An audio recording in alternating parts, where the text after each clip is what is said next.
आजच्या कार्यक्रमाला उपस्थित असलेले प्रमुख वक्ते व शिवा अभ्यासक डॉक्टर केदारजी फाळके, रसिक व जाणकार ग्रंथवाचक, भारतीय विचार साधनेचे उपाध्यक्ष माननीय श्री चित्तरंजनजी भागवत, कार्यवाह श्रीयुत राजनजी ढवळीकर, सहकार्यवाह विवेकजी जोशी, कार्यकारिणी सदस्य डॉक्टर सुनीलजी भंडगे, ग्रंथवाचक या वार्तापत्राच्या निर्मात्या विभावरीताई बेडवे, अन्य कार्यकारिणी सदस्य, सभासद, कर्मचारी आणि आभासी पद्धतीने हा कार्यक्रम बघत असलेले सर्व माता बंधू आणि भगिनींनो, आज 21 जून 2021 राष्ट्रीय स्वयंसेवक संघाचे संस्थापक व आद्य सरसंघचालक परमपूजनीय डॉक्टर केशव बळीराम हेडगेवार यांचा हा स्मृतिदिन.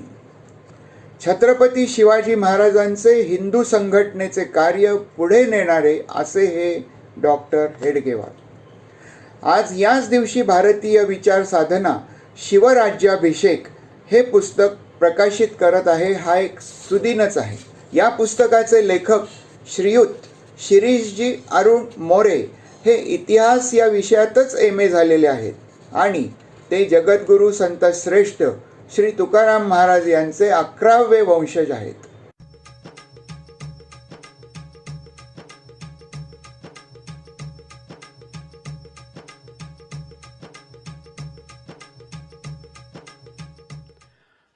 नमस्कार. भारतीय विचार साधना पुणे प्रकाशनाच्या आजच्या या शिवराज्याभिषेक या पुस्तकाच्या ऑनलाईन प्रकाशनाच्या कार्यक्रमात मी सर्वांचंच स्वागत करतो. आजच्या या कार्यक्रमासाठी म्हणून मी स्वतः राजन ढवळीकर, भारतीय विचार साधनेचा कार्यवाह या नात्याने इथं उभा आहे.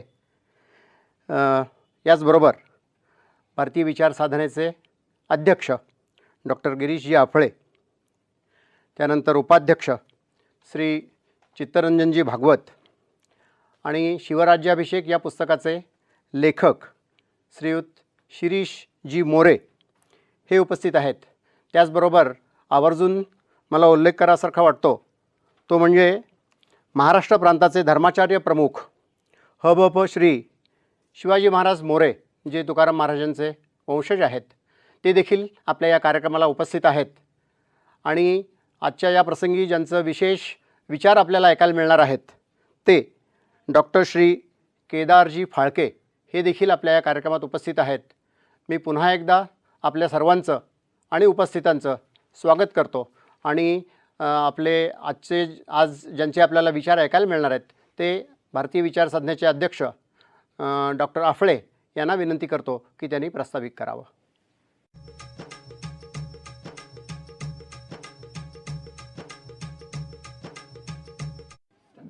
ग्रंथप्रेमी, ग्रंथरसिक वाचक, माता बंधू भगिनी, त्याचप्रमाणे भारतीय विचार साधनेचे उपाध्यक्ष चित्तरंजनजी भागवत, कार्यकारिणीचे सदस्य, कार्यवाह श्रीयुत राजनजी ढवळीकर आणि सर्व कर्मचारी आणि आभासी पद्धतीने बघणारे सर्व माता बंधू भगिनी, भारतीय विचार साधना ही प्रकाशन संस्था गेले 41 वर्ष राष्ट्रहित सर्वोपरी हे ध्येय ठेवून विविध पुस्तकांचे प्रकाशन करत आहे. आत्तापर्यंत साधारणपणे 650च्या आसपास पुस्तकांचे प्रकाशन झालेले. यामध्ये लहान मुलांवर उत्तम संस्कार करणारी अशी बालसाहित्यातील पुस्तके, संत साहित्य, राष्ट्रीय विचार, विज्ञान, सामाजिक समरसता, थोर अशा महापुरुषांची चरित्रे, आरोग्य, योग, शेती, सुभाषित आणि अन्य वैचारिक विषयांची पुस्तके आहेत. त्याचबरोबर अनेक इंग्लिश भाषेतील अनुवादित पुस्तकेही आहेत. आपल्या संस्थेला महाराष्ट्र शासनाचा 2016चा उत्कृष्ट प्रकाशन संस्था हा एक पुरस्कारही प्राप्त झालेला आहे. अजून एक वैशिष्ट्य म्हणजे चित्रमय भारत भारती या छोट्या मुलांसाठी लिहिलेल्या पुस्तकांची मालिका आपण निर्माण केलेली आहे. भारतीय विचारसाधना प्रकाशन यांची एक व्हॅन म्हणजे गाडी पण आहे. ती संपूर्ण महाराष्ट्रातल्या गावोगावी जाते, विशेषतः ग्रामीण भागामध्ये जाते आणि पुस्तक विक्रीचं आणि त्याचप्रकारे एक समाजावरती चांगले संस्कार करण्याचं काम करत आहे.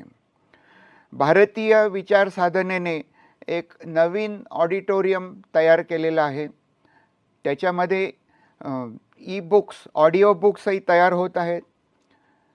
गेले 2 वर्षापासून ई लायब्ररी पण तयार झालेली आहे आणि त्या ई लायब्ररीमध्ये 250च्या वर पुस्तकं वाचकांसाठी उपलब्ध आहेत. वर्षाला 500 रुपये वर्गणी देऊन आपल्याला याचे सभासदत्व घेता येते. त्याचप्रमाणे काही पुस्तके विनामूल्य वाचनासाठी उपलब्ध आहेत. लेखक जोडणी हा एक विशेष प्रकारचा जोडणी आणि एकत्रीकरण हा एक कार्यक्रम भारतीय विचार साधना नेहमी करत असते. या संस्थेतर्फे आगामी पुस्तकांची मालिकाच तयार झालेली आहे. कारण करोना कालामध्ये काही काळ नवीन पुस्तकांचं प्रकाशन थांबलं होतं.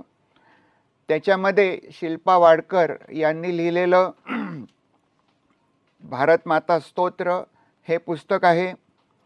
विचारदर्शन म्हणजे अथातो तत्व जिज्ञासा हे कै दत्तोपंतजी ठेंगडी यांनी लिहिलेलं पुस्तक आहे. शशी चौथाईवाले हे एक प्रचारक होते. पूर्वांचल आसाम वगैरे भागामध्ये 50 वर्ष प्रचारक होते. त्यांनी लिहिलेलं माझी प्रचार यात्रा हेही पुस्तक येत आहे. राम जन्मभूमी संघर्ष कथा या रामभक्तांनी सांगितलेल्या स्वतःच्या अनुभवावर आधारित अशा कथा आहेत. त्याचं एक पुस्तक येत आहे.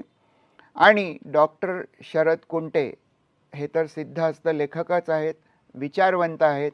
त्यांनी चिंतनसूत्रे लिहिलेली अशी 4 पुस्तकं, विविध अँगल्सनी बघून लिहिलेली अशी 4 पुस्तकं येत आहेत. आजचा जो कार्यक्रम आहे तो शिवराज्याभिषेक या पुस्तकाच्या प्रकाशनाचा आहे. शिरीष अरुण मोरे हे इतिहास तज्ज्ञ आहेत, MA इतिहास झालेले आहेत आणि आपल्या सगळ्यांना अभिमानाची गोष्ट आहे की ते जगद्गुरू संतश्रेष्ठ तुकाराम महाराजांचे 11वे वंशज आहेत. त्यांनी लिहिलेलं शिवराज्याभिषेक हे पुस्तक प्रकाशित होत आहे. एवढं बोलून मी माझे प्रस्तावनेचे 2 शब्द संपवतो.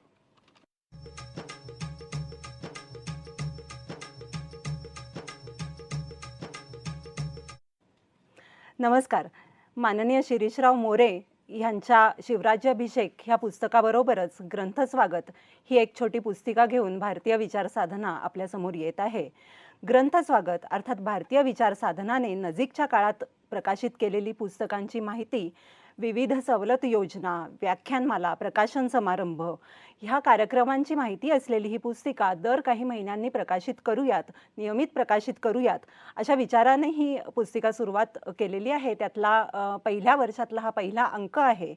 मागचं पूर्ण 1.5 वर्ष, सुमारे 1.5 वर्ष अत्यंत अस्वस्थ करणारं गेलेलं आहे. क्वचितच कोणी असेल की ज्याला ह्या साथीच्या आजाराची झळ पोचली नसेल या ना त्या प्रकारे. तर हा पूर्ण काळच मानसिक खच्चीकरण करणारा होता, नाउमेद करणारा होता आणि अक्षरशः जीवनातली क्षणभंगुरता लक्षात आणून देणारा हा काळ होता. आणि शाश्वत चिरंतन मूल्यच केवळ ह्या काळामध्ये जगण्याप्रती आश्वस्त भाव निर्माण करू शकतात असं आम्हाला वाटतं. आणि अशाच चिरंतन मूल्यांचा कंटेंट असलेली अशी एक अनेक उत्तम पुस्तकं आम्ही प्रकाशित केली आहेत. ह्याचा आम्हाला अतिशय आनंद आहे. तर सोशल डिस्टन्सिंगच्या ह्या काळात भावीचा प्रतिनिधी आणि आमचे वाचक यांच्यामधील अंतर दूर करण्याचा उद्देश ह्या पुस्तिकेच्या निमित्ताने होत आहे आणि त्याच्या प्रकाशनाच्या निमित्ताने आम्ही करत आहोत. तर ह्या काळात अलीकडच्या काळात आमची प्रकाशित झालेली अनेक पुस्तकं, आगामी ग्रंथ, तसेच आमची महाराष्ट्रात अनेक ठिकाणी पुस्तकं जिथे मिळू शकतात अशी केंद्रांची माहिती, प्रतिनिधींची माहिती, वेबसाईटची माहिती, फेसबुक आणि यूट्यूबची पेजेस, ट्विटर ह्या सगळ्यांच्या लिंक्स ह्या पुस्तकामध्ये आहेत. तसंच ठिकठिकाणी इथे QR कोड दिलेले आहेत. व्याख्यानमाला असू देत किंवा प्रकाशन समारंभाचे कार्यक्रम असू देत, त्या ठिकाणी QR कोड दिलेले आहेत आणि ह्या व्याख्यानांचा आजही आपण आनंद घेऊ शकता. यूट्यूब, फेसबुक यांना फॉलो करू शकता ह्या पुस्तिकेवरून. तसंच ह्या पुस्तिकेमध्ये आगामी आणि प्रकाशित झालेल्या पुस्तकांच्या माहितीबरोबरच आमच्या इतर योजनांची माहिती आहे. जसं की ई-लायब्ररी. ई-लायब्ररी ही एक आमची मोठी योजना आहे. त्याच्यामध्ये आपण अगदी नाममात्र वर्गणी भरून पूर्ण वर्षभर ही पुस्तकं आपण घर बसल्या ऑनलाईन ई स्वरूपामध्ये वाचू शकता. तर त्याची माहिती घेऊन जरूर सबस्क्राईब करावं, जरूर वर्गणी भरावी आणि ई-लायब्ररीचा लाभ घ्यावा. हा अंक पुस्तिका ही ग्रंथस्वागत ही पुस्तिका आपल्याला छापील अंक किंवा ई स्वरूपामध्ये आपल्या हातात पडेल.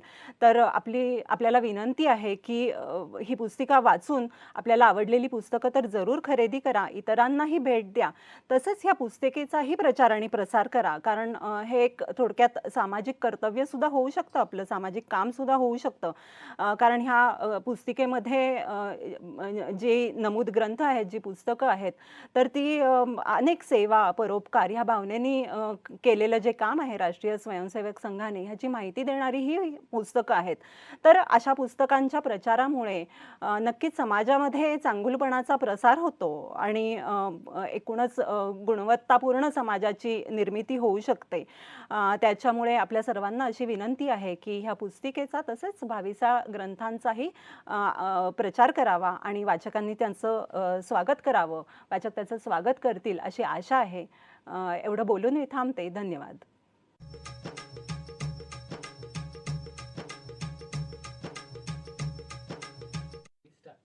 आजच्या या कार्यक्रमामध्ये उपस्थित असलेले शिवराज्याभिषेक या पुस्तकाचे लेखक श्रीयुत शिरीष अरुण मोरे आणि 22चे पदाधिकारी, उपस्थित प्रेक्षक, लेखक परिचय आणि आभार या विषयाकरता मी या ठिकाणी उभा आहे. छत्रपती शिवाजी महाराजांनी आपल्यापुढे हिंदू संघटनेचा आदर्श उभा केला आहे. शिवराज्याभिषेक पुस्तकाचे लेखक श्री शिरीष अरुण मोरे यांनी हा आदर्श लिखित स्वरूपामध्ये अतिशय अभ्यासपूर्ण आणि संदर्भासहित मांडला आहे. श्री शिरीष अरुण मोरे यांचे लौकिक अर्थाने जे शिक्षण झालेलं आहे ते इतिहास विषय घेऊन त्यांचं कला शाखेमध्ये पदव्युत्तरपर्यंत त्यांचं शिक्षण झालं आहे. जगद्गुरू संतश्रेष्ठ श्री तुकाराम महाराजांचे ते 11वे वंशज आहेत. संतश्रेष्ठ तुकोबरायांच्या अभंगावरती ते कीर्तन, प्रवचन या माध्यमातून समाज अवधारणेचं काम करत आहेत. भारतीय परंपरा, मूल्य आणि जीवनविषयक तत्त्वज्ञान यांची मांडणी ते प्रवचनातून करत असतात. गड, कोट, किल्ले, दुर्ग यांचा इतिहास मांडणी युवा वर्गापुढे मांडण्याचा त्यांचा सतत प्रयत्न चालू असतो. राष्ट्रीय स्वयंसेवक संघाचे ते कार्यकर्ते आहेत, स्वयंसेवक आहेत आणि 2 वर्ष त्यांनी प्रचारक म्हणूनही काम केलेलं आहे.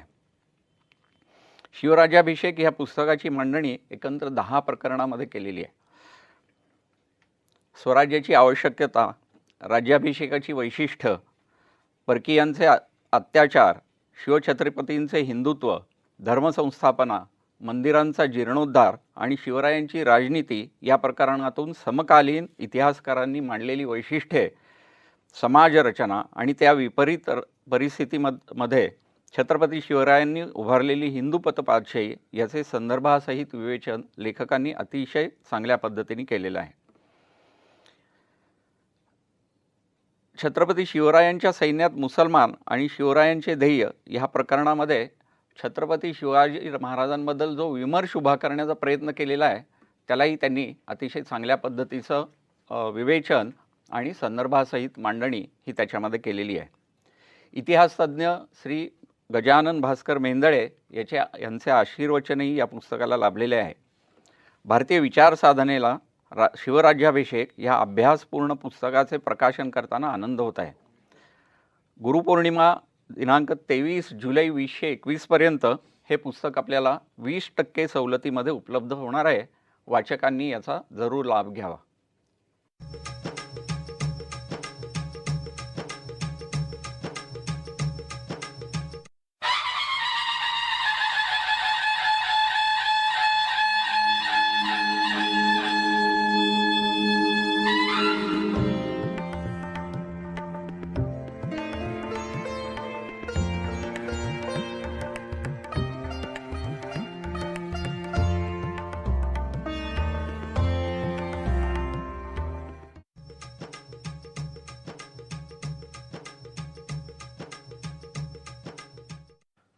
नमो सद्गुरु तुकया ज्ञानदीपा, नमो सद्गुरु सच्चिदानंद रूपा, नमो सद्गुरु भक्त कल्याण मूर्ती, नमो सद्गुरु भास्करा पूर्णकीर्ती. नमस्कार. भारतीय विचार साधना पुणे प्रकाशनाचे सन्माननीय अध्यक्ष डॉक्टर गिरीश आफळे, त्यासोबतच भाविसाचे सन्माननीय उपाध्यक्ष श्रीयुत चित्तरंजनजी भागवत, भाविसाचे कार्यवाह श्रीयुत राजनजी ढवळीकर, आजच्या कार्यक्रमाचे प्रमुख वक्ते श्रीयुत केदारजी फाळके, यासोबतच माझे चुलते पंढरपूर देवस्थानचे सन्माननीय विश्वस्त हरिभक्तपरायण श्रीयुत शिवाजी महाराज मोरे, तसेच या ठिकाणी उपस्थित असलेले सर्व माता बंधू भगिनी. खरं तर आजच्या दिवसाचा आनंद कोणत्या शब्दात वर्णावा हे मला समजत नाही आहे. जगद्गुरू तुकोबराय त्यांच्या अभंगाच्या एका प्रमाणामध्ये म्हणतात, हा सुखसोहळा स्वर्गी नाही. खऱ्या अर्थानं गेले 2-3 दिवस हाच अनुभव मी घेतो की खऱ्या अर्थानं हा सोहळा स्वर्गात सुद्धा अनुभवायला भेटणार नाही, असा अवर्णनीय असा आनंद गेले 2-3 दिवस माझ्या आयुष्यामध्ये येतोय. खऱ्या अर्थाने तुकोबरायांच्या उक्तीप्रमाणे सांगायचं झालं तर, जन्मोजन्मी आम्ही बहुपुण्य केले तव या विठ्ठले कृपा केली. मागील जन्माचं पुण्य असेल की छत्रपती शिवरायांच्या विचारांची सेवा करण्याचं भाग्य या जन्मामध्ये मला लाभले. शिवराज्याभिषेक या पुस्तकाविषयी सांगायचं झालंच तर जवळजवळ 34 प्राथमिक संदर्भ पुस्तकांचे 105 संदर्भ आपण या पुस्तकामध्ये घेतलेले. याचा विचार करताना जास्तीत जास्त मूळ कागदपत्रांमधील संदर्भ आपण या पुस्तकामध्ये घेण्याचा प्रयत्न केला आहे. या पुस्तकाच्या विषयी 2 वाक्यात सांगायचं झालंच तर छत्रपती शिवरायांचंच प्रमाण द्यावंसं वाटतं. जेव्हा शिवकाळापूर्वी पंचांगांमध्ये अशुद्धी निर्माण झाली होती, तेव्हा पंचांग शुद्ध करण्यासाठी छत्रपती शिवरायांनी कृष्णप्रकाश या ज्योतिषाकडून कर्णकौस्तुभ नावाचा ग्रंथ तयार करून घेतला. आज ज्यावेळेस आपण विचार करतो तेव्हा आपल्याला सहज जाणवते की छत्रपती शिवरायांच्या इतिहासात सुद्धा अशी खोटी पात्र घुसडली गेलीत. छत्रपती शिवरायांचं स्वराज्य नक्की हिंदवी स्वराज्य होतं का, यावरती प्रश्नचिन्ह उभी केली जातात. छत्रपती शिवरायांच्या सैन्यात 90% मुसलमान होते, अशा आशयाची खोटी वक्तव्य दिली जातात. तेव्हा काहीतरी वाटतं की खरं इतिहास लिहिला गेला पाहिजे, त्यावरचा पडदा हटवला गेला पाहिजे. म्हणूनच हा लेखन प्रपंच. महाराजांनी हिंदवी स्वराज्य नेमकं का स्थापन केलं, कोणासाठी केलं, खऱ्या अर्थाने या सगळ्या गोष्टी समाजासमोर आल्या पाहिजेत. शिवछत्रपतींच्या राज्याभिषेकाचे मर्म, त्याची आवश्यकता, वैशिष्ट्ये, महाराजांचे ध्येय, त्यांनी हिंदू राजांची बदललेली राजनीती, या सगळ्यांचाच परिचय आपण या पुस्तकातून देण्याचा प्रयत्न केला आहे. खरं तर 500 वर्षांच्या अन्यायी इस्लामी आणि ख्रिश्चन राजवटींचे उत्तर म्हणजे छत्रपतींचं हिंदवी स्वराज्य आहे. हिंदू धर्म, हिंदू परंपरा, हिंदू संस्कृती, हिंदू समाज, हिंदू राष्ट्र या सर्वांच्या रक्षणार्थ हिंदू राजा निर्माण होण्याची आवश्यकता झाली होती. तेव्हा छत्रपती शिवरायांनी हिंदवी स्वराज्य निर्माण करून या अपेक्षेची सुरुवात केली, ही अपेक्षापूर्तीला सुरुवात केली आणि छत्रपती शिवरायांच्या राज्याभिषेकाने ही अपेक्षापूर्ती पूर्ण झाली. म्हणून छत्रपती शिवरायांचा राज्याभिषेक हा आपल्या समस्त हिंदू समाजाच्या दृष्टीने हिंदू साम्राज्य दिन ठरतो. जवळजवळ 500 वर्षांनंतर आपल्या हिंदू समाजाला, या हिंदुस्थानाला स्वतःचं असं छत्र मिळालं, स्वतःचा असा राजा मिळाला.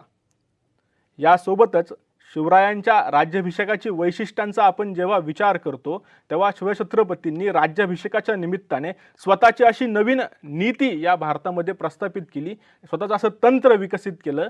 त्यामध्ये स्वदेशी, स्वभाषा आणि स्वधर्म या 3 तंत्रांवर ते शिवछत्रपतींची नीती आधारलेली होती. या सगळ्यांचा विचार करताना काही वैशिष्ट्ये आपल्याला आढळतात की शिवछत्रपतींनी आपल्या स्वराज्याला नाव कोणतं दिलं असेल तर ते हिंदवी स्वराज्य असं नाव दिलं. त्याविषयीचं पत्र देखील आपण आपल्या पुस्तकामध्ये घेतलेलं आहे. शिवछत्रपतींनी राज्याभिषेक कोणत्या पद्धतीने केला असेल तर आपल्या सगळ्यांना माहिती आहे, शिवछत्रपतींना जे रंगवलं जातं या सगळ्याच्या विपरीत शिवछत्रपतींनी सनातन वैदिक हिंदू पद्धतीने स्वतःचा राज्याभिषेक करून घेतला. यासोबतच शिवछत्रपतींनी आपल्या हिंदुस्थानचा प्राणप्रिय असलेला भगवा ध्वज आपला राजध्वज म्हणून स्वीकारला. शिवछत्रपतींनी कोणताही बादशाह किंवा पातशाह किंवा कोणताही शाह अशी कसलीही पदवी न लावता शिवछत्रपतींनी हिंदू अशी छत्रपती ही बिरदावली स्वतःला लावली.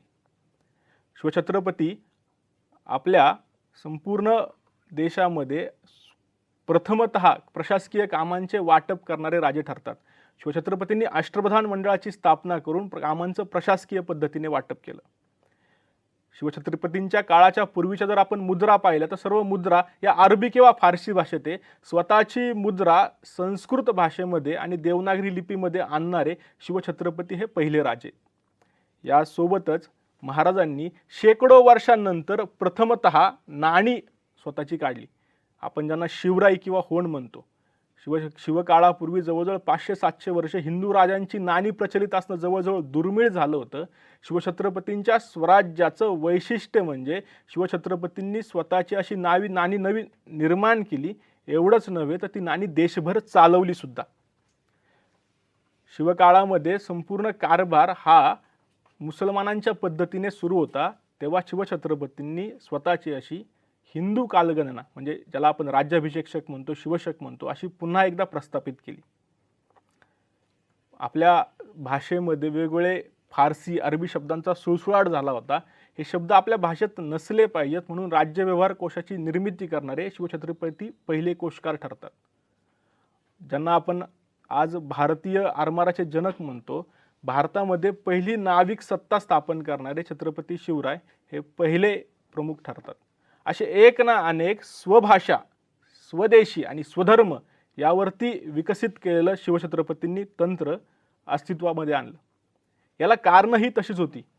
जवळजवळ 500 वर्ष परकीय अशा इस्लामी आणि ख्रिश्चन राजवटींनी हिंदूंवरती शेकडो अनन्य अत्याचार केले. हजारोंच्या संख्येने मंदिरं पाडली, लाखोंच्या संख्येने माणसांना गुलाम केलं गेलं, कितीतरी आया बहिणींची आबरू लुटली गेली. हिंदूंना हिंदू म्हणून जगणं या मुसलमान शासकांनी, या ख्रिश्चन शासकांनी अवघड करून टाकलं होतं. तेव्हा हिंदू राजाची आवश्यकता निर्माण झाली. त्यावेळेस शिवछत्रपती उभे राहिले आणि शिवछत्रपतींनी या हिंदू राज्याची आवश्यकता हिंदवी स्वराज्याच्या माध्यमातून पूर्ण केली. शिवछत्रपतींचं ध्येय काय बरं होतं? शिवछत्रपतींना काय साध्य करायचं होतं? शिवछत्रपतींनी आपल्या जीवनाचा मूलमंत्र काय ठेवला होता? या सगळ्या गोष्टींची चर्चा आपण पुस्तकामध्ये केलेली आहे. यासोबतच जो खोटा इतिहास सांगितला जातो की शिवछत्रपतींच्या सैन्यामध्ये 90% मुसलमान होते, 60% मुसलमान होते, 80% मुसलमान होते. शिवछत्रपतींचे हे सरदार होते, ते सरदार होते. तर या सगळ्याचा सुद्धा आपण परामर्श घेताना नक्की अशा माणसांचे संदर्भ इतिहासात सापडतात का, त्याची देखील चर्चा आपण केलेली. सगळ्यात महत्त्वाचं या पुस्तकाच्या निमित्ताने मला जे वाटतं की शिवछत्रपतींचं हिंदुत्व. आज आपल्याला बोलताना खूपदा विचार करावा लागतो की शिवछत्रपती नक्की हिंदुत्वाच्या वहन करणारे होते का नव्हते. आपण खूपदा विचार करतो की हे असं असेल का. तर मला ठणकावून सांगावं असं वाटतं की शिवछत्रपतींनी हिंदूंचंच राज्य प्रस्थापित केलं, हिंदूंसाठीच केलं आणि या देशातून इस्लामी आणि ख्रिश्चन राजवटी नष्ट करण्यासाठीच शिवछत्रपतींचं राज्य होतं. याच्यासाठी आपण भरपूर साऱ्या समकालीन लेखकांच्या आणि खुद्द धर्मवीर छत्रपती संभाजी महाराजांच्या साक्षी किंवा त्यांचे लेखन असलेले पुरावे आपण घेतलेले आहेत.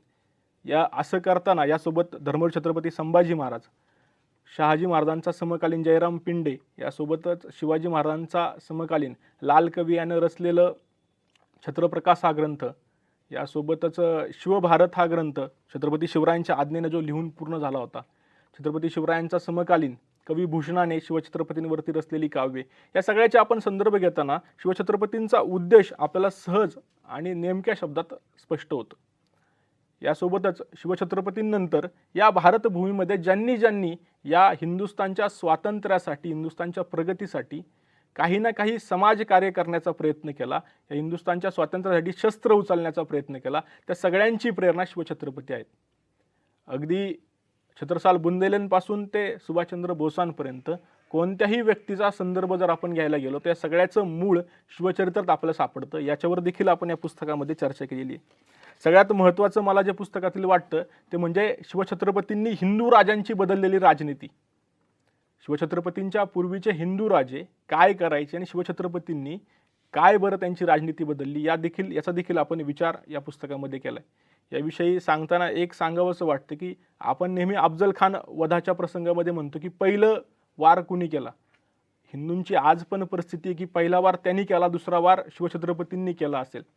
खरंच शिवछत्रपतींनी असा विचार केला असेल का की अफजल खान जोपर्यंत आपल्यावरती वार करत नाही तोपर्यंत आपण त्याला मारायचं नाही. खऱ्या अर्थाने ज्यावेळेस आपण इतिहास पाहतो त्यावेळेस आपण सारे सांगतो की शिवछत्रपतींनी प्रतिज्ञा केली होती की 32 दासाचा बोकड भवानी मातेला अर्पण करेल. जर अशी प्रतिज्ञा शिवछत्रपतींनी केली असेल तर शिवछत्रपती अफजल खानाच्या पहिल्या वाराची वाट पाहत बसतील का? खरं तर शिवछत्रपतींच्या ज्यावेळेस संदर्भ ग्रंथांचा विचार करतो आपण त्याचं जयसिंगाला लिहिलेल्या पत्रामध्ये उल्लेख आढळतो की जर मी अफजल खानावरती पहिला वार केला नसता तर अफजल खानाने मला जिवंत सोडलं नसतं. हा जर शिवछत्रपतींचा विचार असेल तर हिंदूंना लाज का वाटते की हिंदूंनी पहिलं शस्त्र उचललं? शिवछत्रपतींचा विचार उदात्त होता, हिंदू समाजाला स्वतंत्र करण्याचा होता, हिंदू राष्ट्राची प्रतिष्ठापना करण्याचा होता. असं असताना आजही हिंदू समाजाला वेगळं वाटतं की लाज वाटते की आम्ही पहिलं शस्त्र उचललं.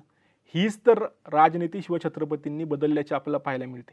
अशी खूप सारी उदाहरणे आपण पुस्तकाच्या माध्यमातून देण्याचा प्रयत्न केला आहे. खरं तर इस्लामने केलेले अत्याचार सांगायचे झाले तर खूप सारे शेकडो अत्याचार आपल्याला पाहायला भेटतील.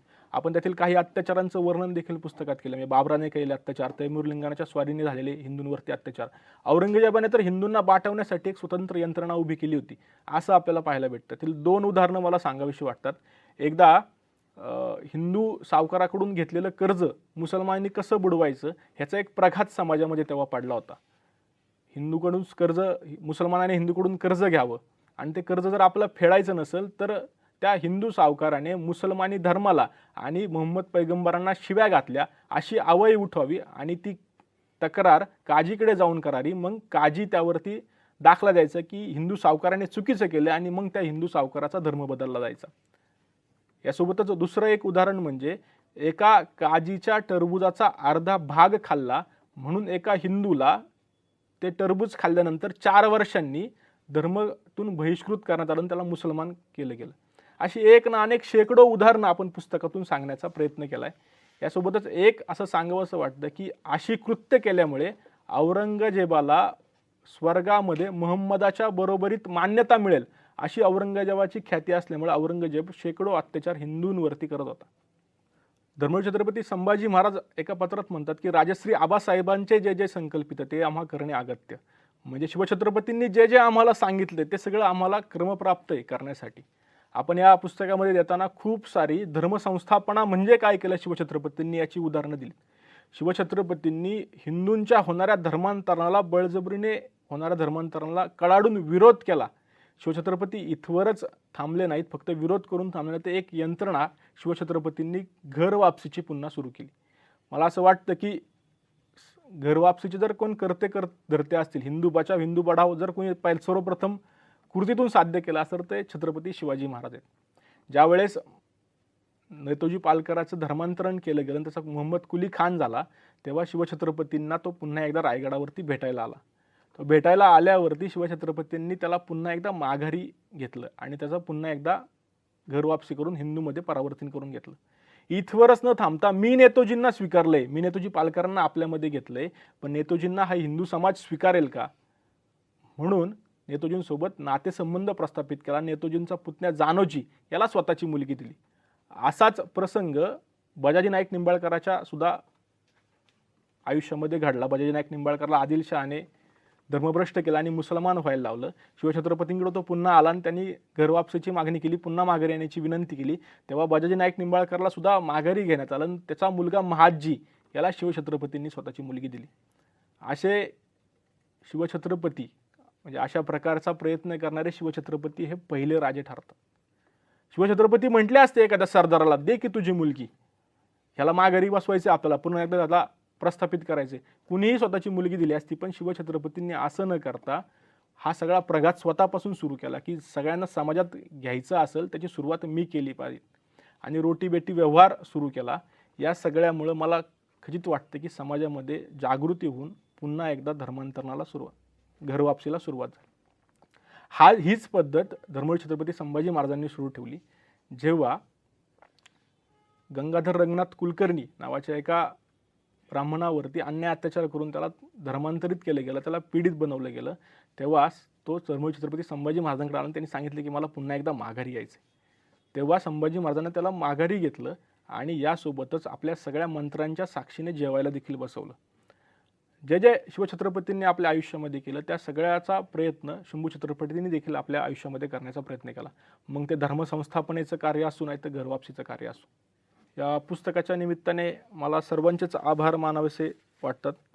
जगृ तुकोराय म्हणतात, काय सांगू या संतांचे उपकार मज निरंतर जागविती, काय द्यावे त्यासी व्हावे उतराई, ठेवीत हा पायी जीव थोडा. खरं तर या सर्वांच्या उपकारातून मुक्त होणं या जन्मात तरी शक्य नाही. त्यामुळं तुमच्या सर्वांच्या चरणांशी माझं मस्तक असणं हेच मला महत्त्वाचं वाटतं.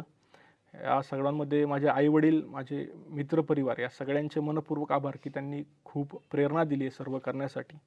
यासोबतच भारतीय विचार साधना पुणे प्रकाशनाचे देखील मनपूर्वक आभार.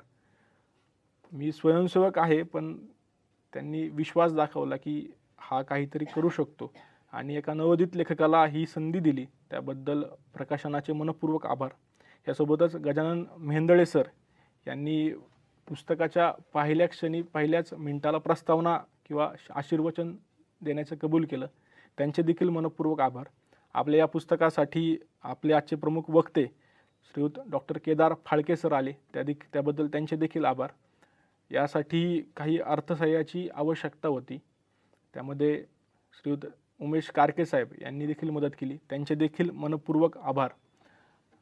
यासोबतच खरं तर डॉक्टरांनी हे सगळं करून घेतले, म्हणजे डॉक्टरांचा आधार आणि आप्पांचा स्नेह या सगळ्यांनी गेले 7-8 दिवसात किंवा डॉक्टर 2-3 महिन्यापासून सोबत आहेत ना, आप्पा 7-8 दिवसांपासून सोबत आहे.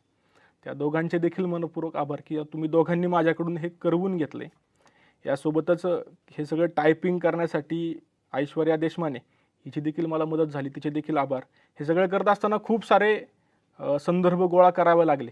त्या सगळ्यामध्ये माझे मित्र रवींद्र सासमकर, देवेंद्र झाडे, प्रशांत जाधव, महेश पाटील, प्राध्यापक सचिन ढोबळे यांनी खूप सारी मदत केली, यांचे देखील मनपूर्वक आभार.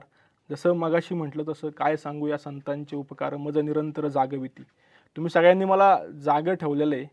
काय द्यावे त्यासी व्हावे उतराई, ठेवीत हा पायी जीव थोडा. मी तुमच्या उपकारातून मुक्त होऊ शकत नाही आणि तुमच्या उपकारात किंवा ऋणातच राहणं पसंत करीन. तुम्हा सगळ्यांचे मनपूर्वक आभार. रामकृष्ण हरी.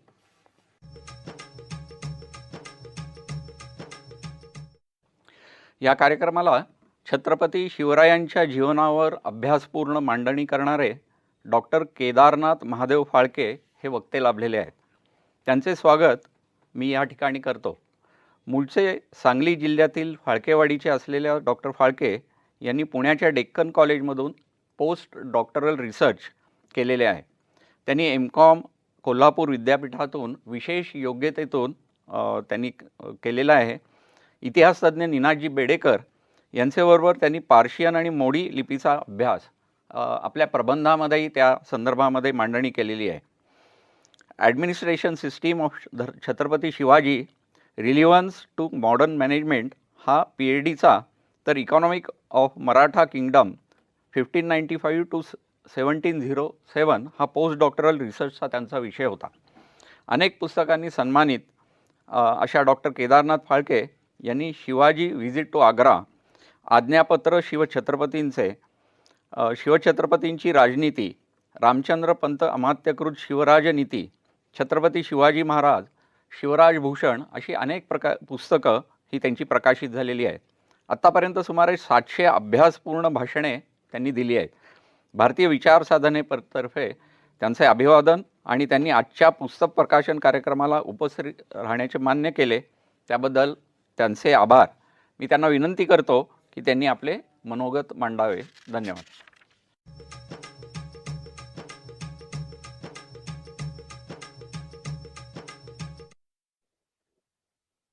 श्री शिवराज्याभिषेकाच्या या शुभ प्रसंगी मी सर्वप्रथम आपणा सर्वांचं स्वागत करतो आणि ग्रंथ स्वागत, त्याचबरोबर शिरीषराव मोरे लिखित शिवराज्याभिषेक या 2 ग्रंथांचं प्रकाशन झालं असं घोषित करतो.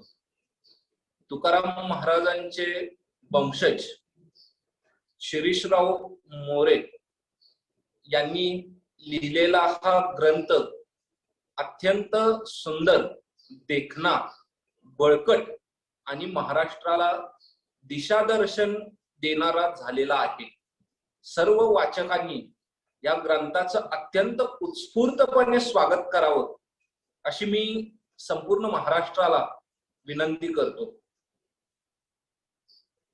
शिवाजी महाराजांचा राज्याभिषेक हा संपूर्ण हिंदूंना नवसंजीवनी देणारा ठरला. राज्याभिषेक का, राज्याभिषेक कशासाठी आणि राज्याभिषेकाने काय साध्य झालं, हा एक स्वतंत्र अभ्यासाचा विषय आहे. शिवराज नीतीचा एकूण धांडोळा घेत शिरीषरावांनी या ग्रंथाची रचना केलेली आहे आणि त्यांनी या ग्रंथाचा समारोप करत असताना शिवाजी महाराजांची राजनीती कशी आहे हे समजावून सांगितलेलं आहे. या ग्रंथाला आदरणीय गुरुवर्य ज्येष्ठ इतिहास संशोधक श्री गजाननराव मेहेंदळे सरांचं आशीर्वचन लाभलेलं आहे. हे शिरीषरावांचं भाग्यच आहे. अत्यंत देखणा असा हा ग्रंथ झालेला आहे. ज्येष्ठ शुद्ध त्रयोदशी शके 1596 ला शिवाजी महाराजांचा राज्याभिषेक झाला. शिवाजी महाराजांचा राज्याभिषेक होण्यापूर्वी 7 जानेवारी 1565 ला तालिकोटच्या लढाईत विजयनगर साम्राज्याचा पराभव झाला. या लढाईने विजयनगर साम्राज्य संपुष्टात आलं नाही, परंतु या साम्राज्याचा जो काही आब असायला पाहिजे, जी प्रतिष्ठा असायला पाहिजे, ती प्रतिष्ठा मात्र हळूहळू कमी होत गेली. तत्पूर्वी देवगिरीचे यादव आणि दिल्लीला असणारी पृथ्वीराज चव्हाणांची सार्वभौम सत्ता इस्लामी आक्रमकांनी संपुष्टात आणली होती. भारताचं सार्वभौमत्व नष्ट होऊन जाते की काय अशी एक स्थिती निर्माण झालेली असताना शिवाजी महाराज या सर्व आक्रमकांच्या विरोधात उभे राहिले. शिवाजी महाराजांनी त्यांची कारकीर्द स्वतंत्र राजाप्रमाणे चालू केली. शिवाजी महाराज आदिलशहाचे कधीही जहागीरदार नव्हते.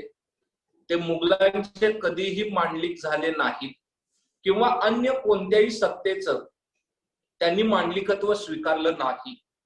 तरी देखील शिवाजी महाराजांना राज्याभिषेक का करावा लागला आणि राज्याभिषेकाने काय साध्य केलं, राज्याभिषेकाचं आजच्या कालावधीतील महत्व काय आहे हे आपण समजून घेणं आवश्यक आहे.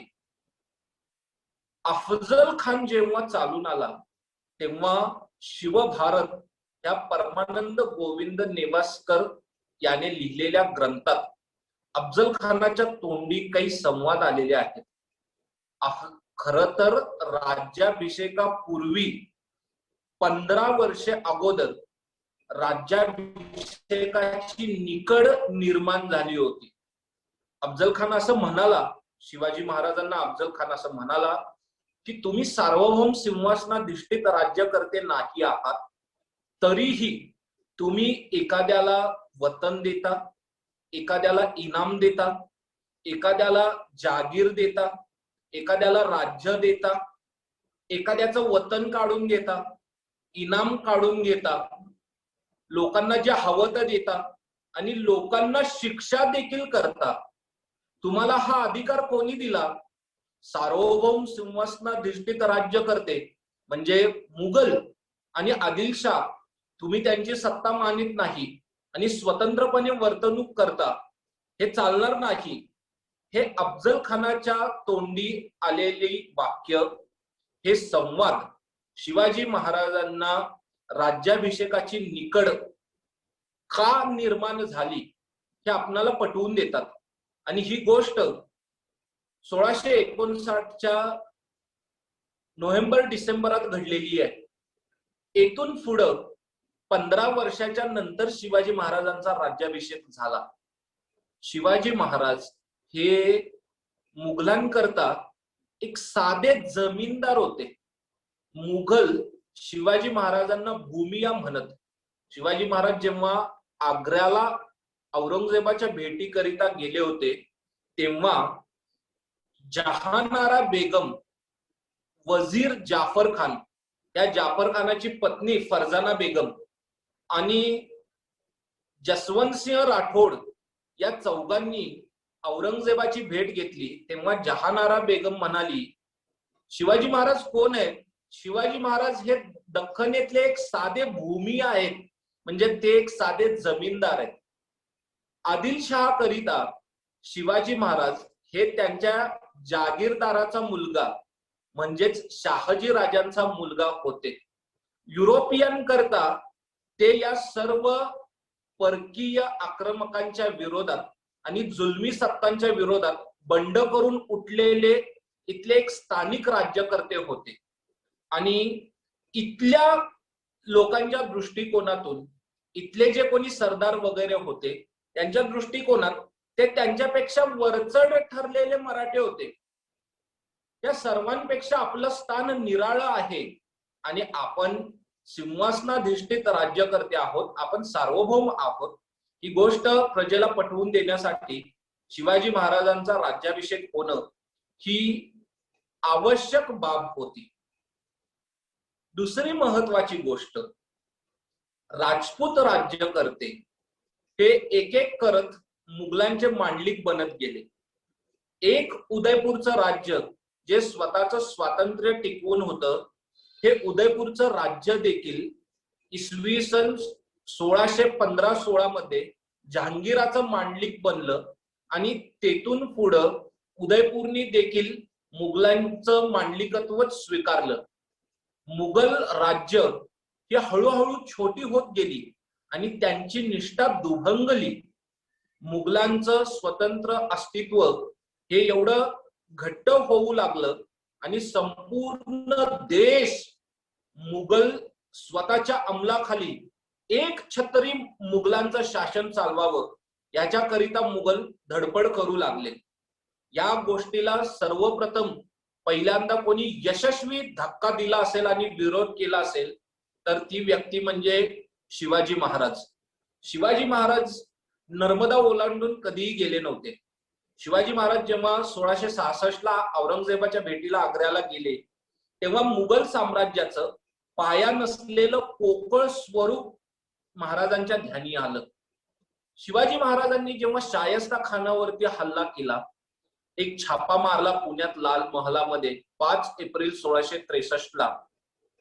ह्या छाप्यानंतर उत्तर भारतीय हिंदूंच्या मनामध्ये शिवाजी महाराजांच्या बद्दल एक आदराची भावना निर्माण झाली आणि शिवाजी महाराजांनी जेव्हा 12 मे 1666 रोजी जेव्हा आग्र्याच्या लाल किल्ल्यात दिवाने खास मध्ये औरंगजेबासमोर जे धैर्य प्रकट केलं त्याच्यातून संपूर्ण हिंदुस्थानामध्ये मुघल साम्राज्याला आव्हान देऊ शकेल असा एक हिंदू वीराग्रणी या पृथ्वीवरती आहे याची सर्वांना खात्री पटली.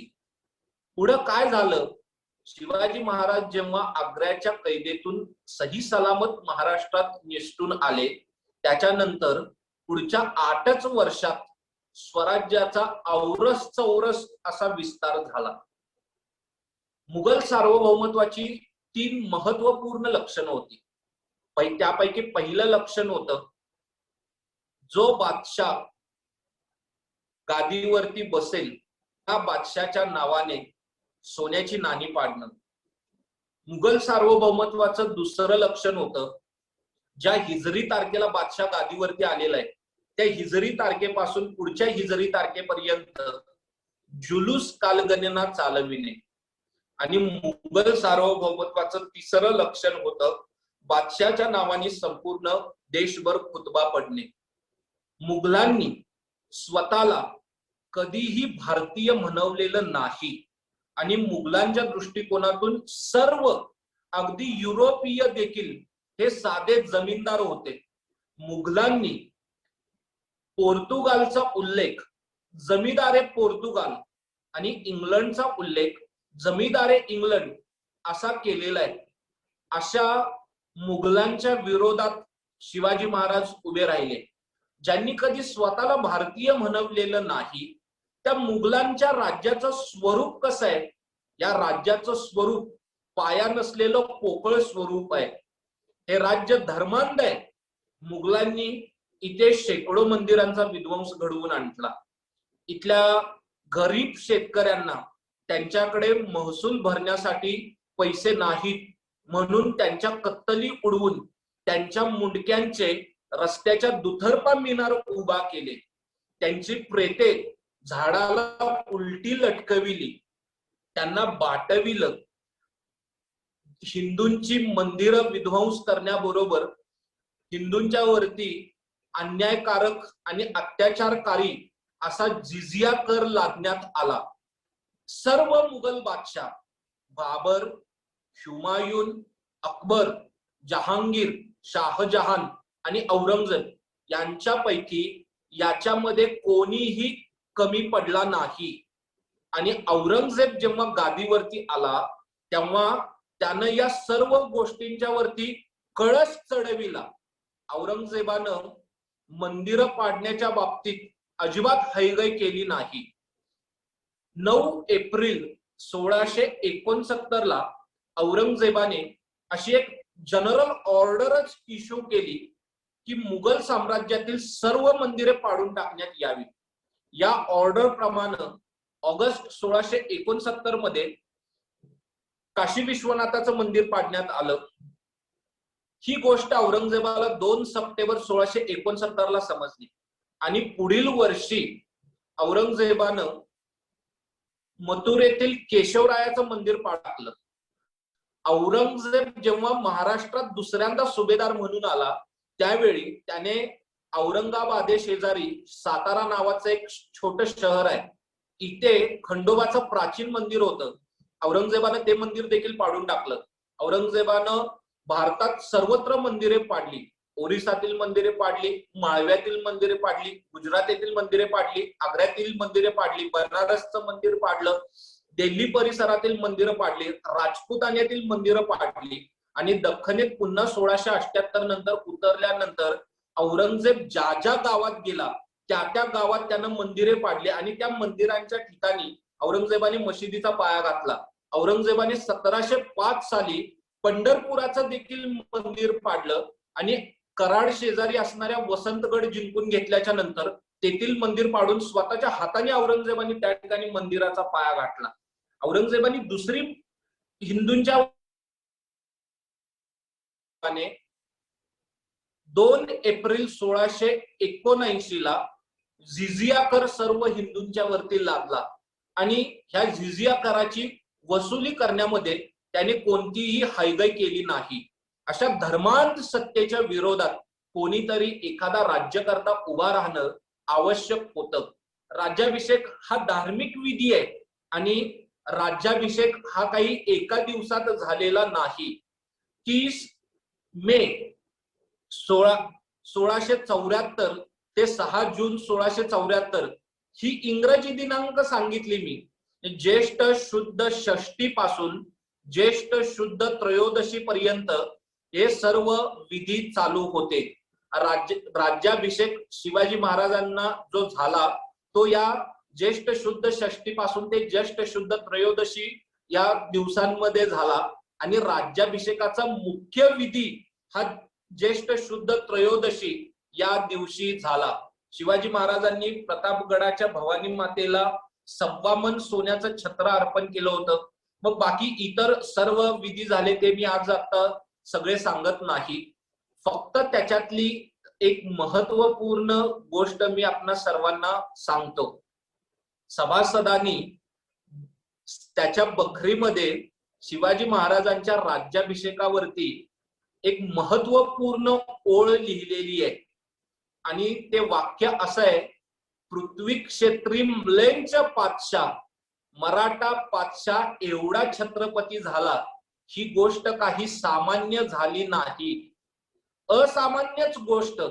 आणि रामचंद्र पंत अमात्यांनी त्यांच्या आज्ञापत्रात असं लिहिलेलं आहे. आणि खरंच जर का आपला देवावरती विश्वास असेल तर केवळ नूतन सृष्टीच निर्माण केली. जे काम ब्रह्मदेवांनी केलं हिंदूंकरिता, तेच काम शिवाजी महाराजांनी या कलियुगात करून दाखवलं. त्यांनी एका नव्या सृष्टीची निर्मिती केली. आपण मुघलांचे मांडलिक समजले जाऊ नये याकरिता शिवाजी महाराजांनी 3 गोष्टी केल्या. पहिली गोष्ट त्यांनी केली ती गोष्ट म्हणजे स्वतःच्या मस्तकावरती छत्र धरून स्वतःला छत्रपती म्हणविलं. दुसरी गोष्ट त्यांनी केली ती गोष्ट म्हणजे ज्येष्ठ शुद्ध त्रयोदशी पासून त्यांनी राज्याभिषेक शक चालू केला. महिने मराठीच आहेत. राज्याभिषेक शकाला शिवाजी महाराजांनी स्वतःचं नाव दिलेलं नाही. कागदपत्रांमध्ये आपण जेव्हा पाहतो तेव्हा स्वस्ती श्री राज्याभिषेक शके अशी आपणाला शिवाजी महाराजांच्या पत्रांची सुरुवात पाहायला मिळते.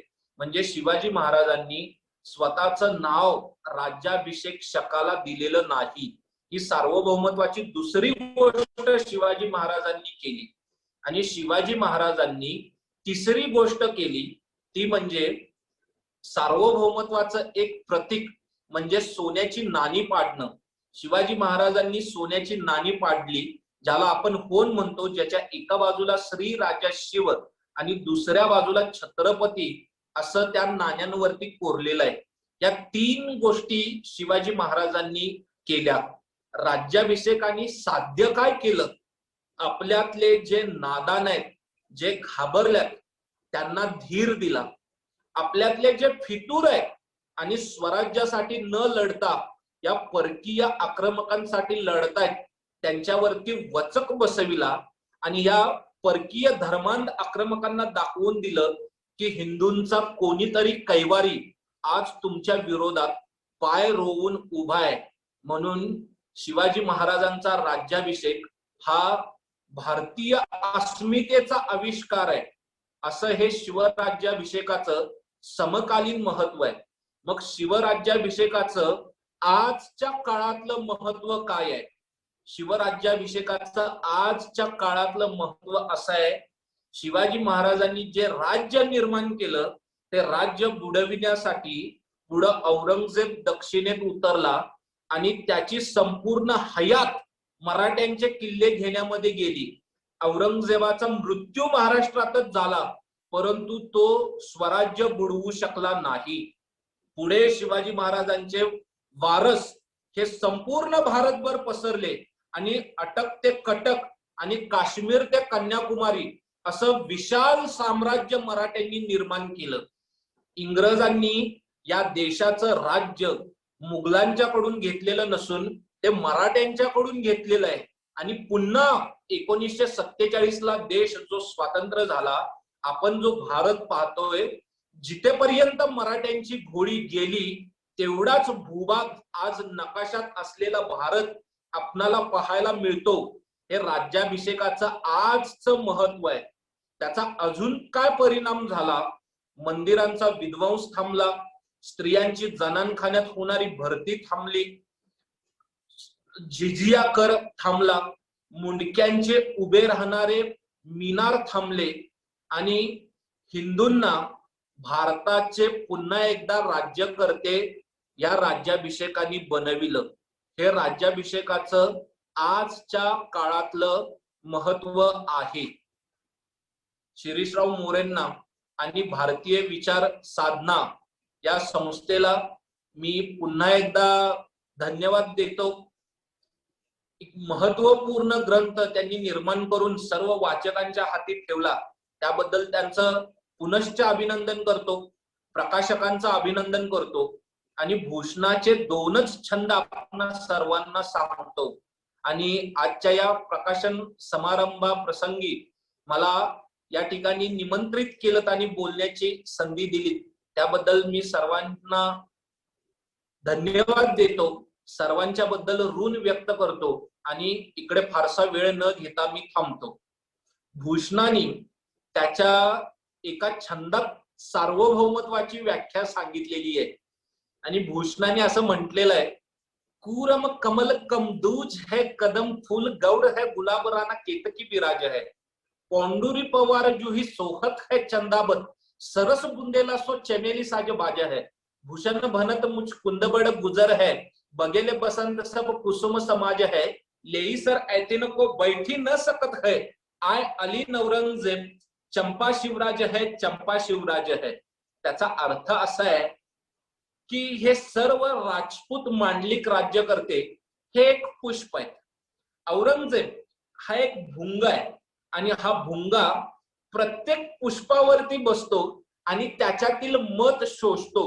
त्याप्रमाणे औरंगजेब या सर्व मांडलिक राज्यकर्त्यांकडून कर गोळा करतो. मात्र शिवाजी महाराज हे चाफ्याचं पुष्प आहे.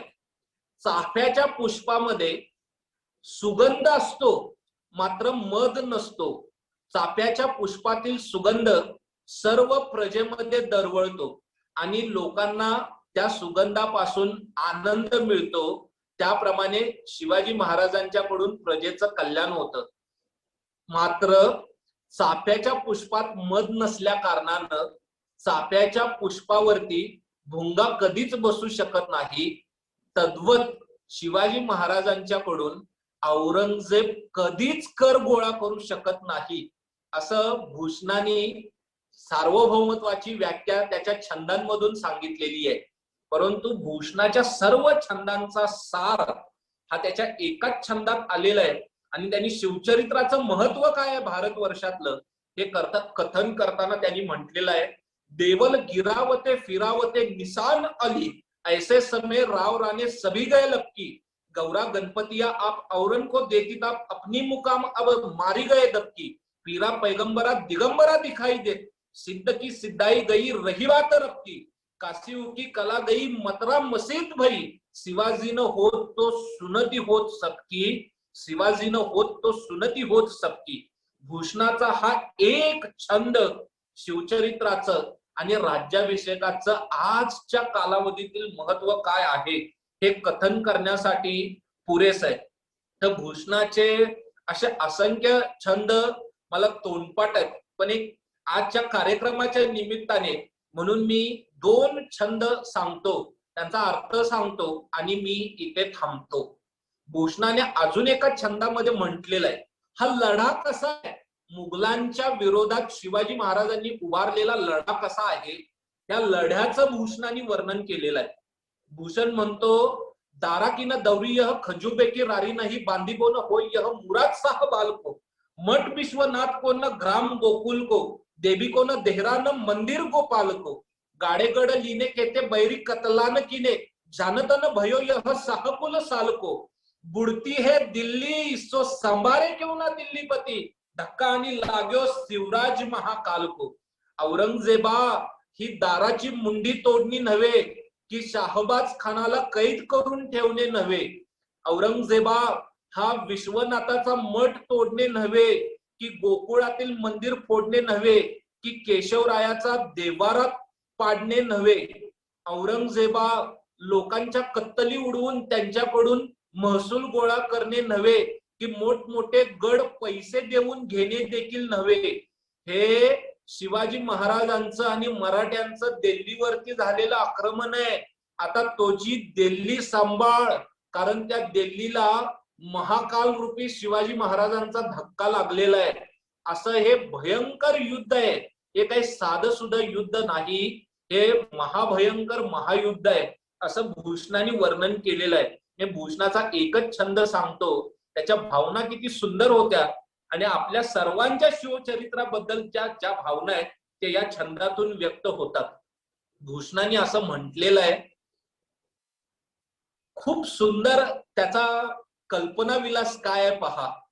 तो म्हणतो, ब्रह्म के आनंद से निकसे ते अत्यंत पुनीत तिहुपुर मानी, राम युधिष्ठिर के बर में बल भीम की हूँ व्यास के संग सुहानी, भूषण योकली के कवि रायन, रायन के गुण गायन सानी, पुण्य चरित्र शिवासर जे बर माय पवित्र होई बर बानी.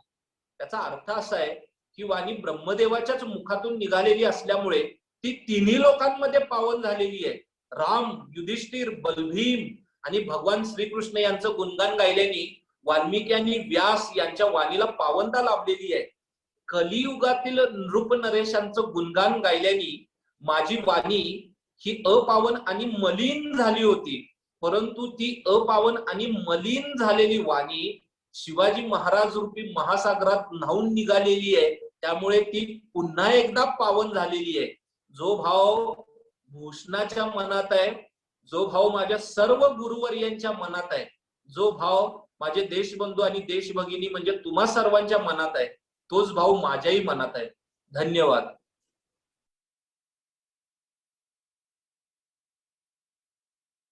आभार प्रदर्शनाचं काम मी या ठिकाणी करतोय. हा कार्यक्रम यशस्वी करण्यामध्ये अनेकांचे हातभार लागले आहेत.